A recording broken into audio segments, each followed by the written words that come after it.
Hola a todos, bienvenidos de nuevo al canal. Hoy os voy a explicar en este vídeo algunas técnicas de test. Incluso podréis ver alguna pregunta donde simplemente con el enunciado podréis encontrar la respuesta correcta. Y ahora estaréis pensando, ¿esta está loca? Pues no, no lo estoy. Quedaros a ver el vídeo y podréis comprobarlo. Antes de comenzar con el vídeo, me gustaría explicar a los que me estéis viendo que este es un vídeo hecho por cosecha propia, son preguntas que he seleccionado del EIR anterior, con lo cual todo esto ha sido una búsqueda mía que me ha llevado mucho tiempo. Sí que es verdad que excepto una pregunta que fue de un simulacro, el resto los he ido buscando yo pregunta por pregunta en el EIR anterior o incluso en alguna oposición. Pues a veces hay preguntas que por descarte podemos responderlas o por lo que llamamos la oveja negra. De entre todas las opciones que tenemos hay una respuesta que no tiene nada que ver con el resto, pues muchas veces la respuesta correcta es esa. Y ahora lo vamos a ver en la siguiente pregunta. Si queréis, después de que yo enuncie la pregunta, poned pausa para que así vosotros mismos vais practicando y vais respondiendo las preguntas. Pues nada, esta pregunta es la pregunta número 12 de la OPE de Canarias de la convocatoria 2014, es decir, la última oposición que se hizo. Y dice, la nutrición enteral no se puede administrar A, por vía oral, B, por enterostomía, C, por catéter Hickman y D, por sonda nasoenteral. Tengo mi chuletita por aquí y de primeras, aunque no tengamos ni idea qué es el catéter Hickman, que yo creo que una vez habéis visto el tema de, sobre todo de oncología, que sale, sabréis perfectamente lo que es un catéter Hickman. Yo creo que es algo que todo el mundo lo sabrá y lo habrá estudiado. Podéis ver que las otras tres opciones son pues formas de administraciones parecidas e incluso podemos ver que enterostomía y nasoenteral comparten la palabra entero, así que son parecidas. Por lo tanto, por descarte responderíamos el catéter Hickman. Otra pregunta es la pregunta 94 de la versión 0 del EIR de la convocatoria 2015, es decir, el EIR que se hizo en este febrero. Y la pregunta dice, de los siguientes tipos de leche, ¿cuál podría ingerir un individuo alérgico a las proteínas de la leche de vaca? 1. La leche de cabra, 2. La leche de búfala, 3. La de soja y 4. La de oveja. Pues como veis, la 1, la 2 y la 4 son animales y la 3 no tiene nada que ver, así que ahí tenemos la correcta. Esta pregunta es bastante sencilla, pero creo que fue una pregunta que dio bastantes confusiones en este examen. Luego tenemos lo que se llaman las preguntas con enunciados categóricos, con el todo, con el siempre, con el nunca, con solo.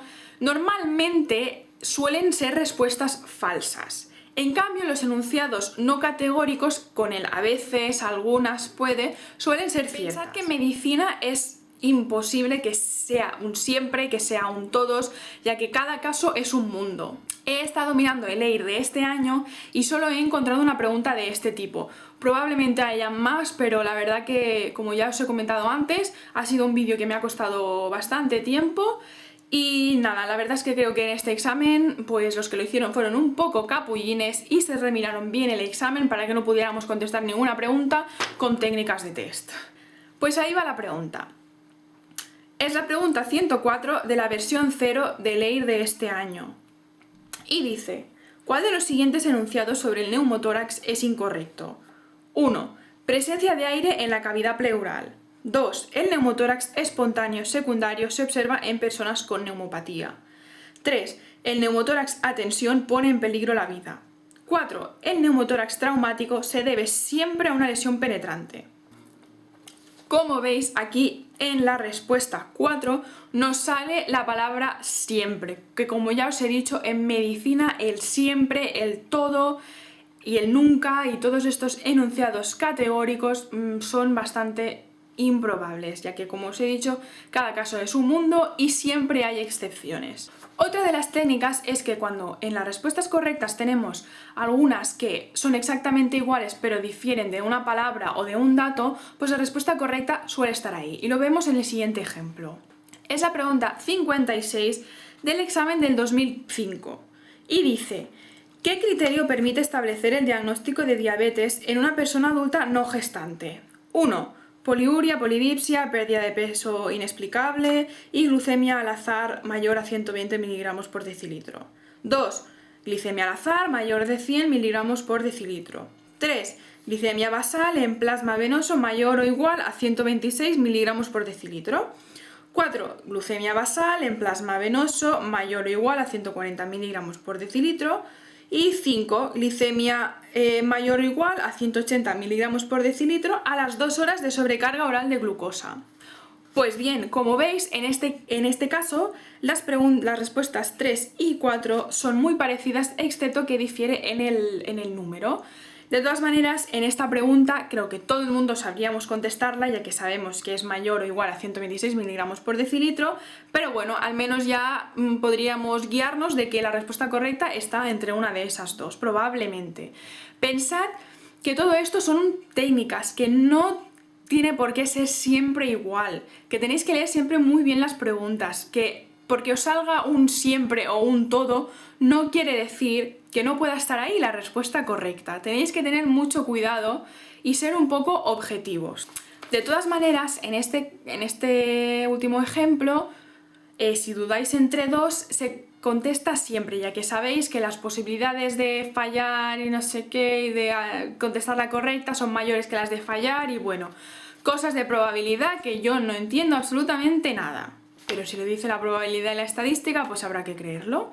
Y la verdad es que a todo el mundo creo que nos ha funcionado. Siguiendo este tipo de técnica, nos encontramos con la pregunta 131 de la versión 0 del examen de este año, de la convocatoria 2015.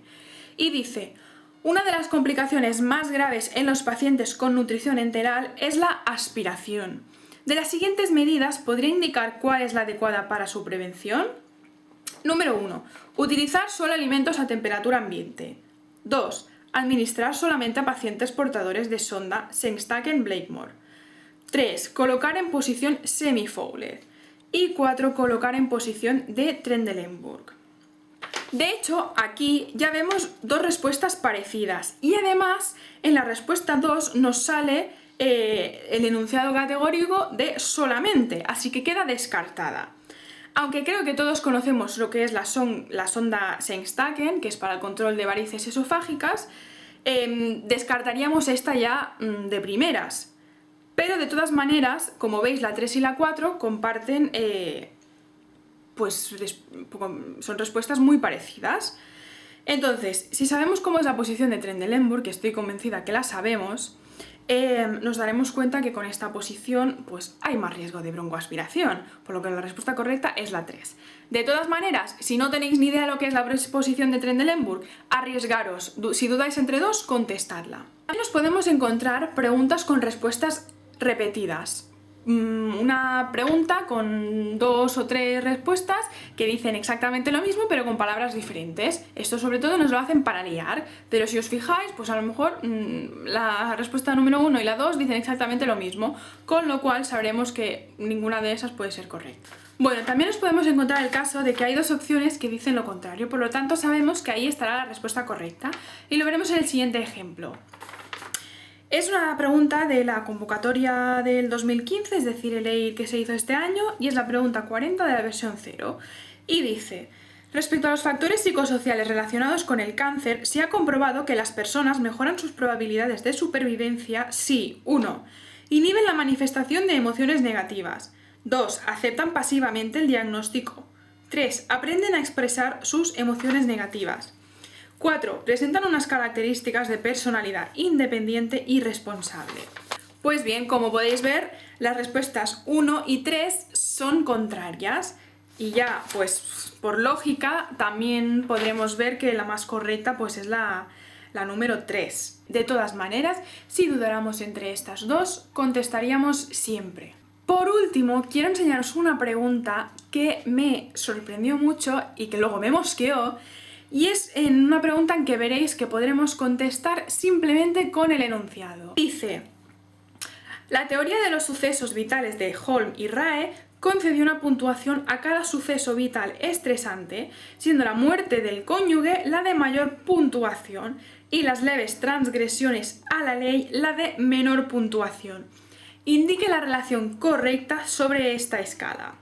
1. La puntuación considerada como susceptible de afectar la dinámica familiar será la superior a 120. 2. La encarcelación posee mayor puntuación que la separación o el divorcio. 3. Las navidades suponen un acontecimiento estresante de mayor puntuación que las leves transgresiones de la ley. 4. El matrimonio ocupa las últimas posiciones en la escala con una puntuación de 12. Pues bien, sobre todo en esta pregunta me gustaría que le dierais a pausa para que reflexionéis, la leáis muy bien, a ver si encontráis la respuesta correcta gracias al enunciado. Si veis, en el mismo enunciado ya te dice que arriba de todo tenemos con mayor puntuación la muerte del cónyuge y por debajo de todo con menor puntuación tenemos las leves transgresiones de la ley. La respuesta 3 te dice que las navidades suponen un acontecimiento estresante mayor que las leves transgresiones de la ley. Si en el enunciado nos están diciendo que tenemos en última posición, es decir, con menos puntuación, las leves transgresiones de la ley, por lógica y por sentido común sabremos que las navidades están por encima. Así que ahí tendríamos la respuesta correcta. Pues nada, espero que os haya gustado este vídeo, que os haya sido útil, que os sirva para los simulacros que hagáis, los test que hagáis y sobre todo para el día que os presentéis a vuestra oposición. En este caso, como veis, las preguntas son sacadas del examen de ley, pero creo que puede servir para todo el mundo. De todas maneras, como ya he comentado en un momento del vídeo, pensad que esto simplemente son unas técnicas, que no quiere decir que siempre vaya a ser así, que porque nos salga pues un siempre no tiene por qué esa respuesta ser falsa, que tenemos que ser muy objetivos e ir con mucho cuidado, leer muy bien todo y no fiarnos siempre de las técnicas de test. Pero, como veis, la mayoría de los casos nos pueden servir.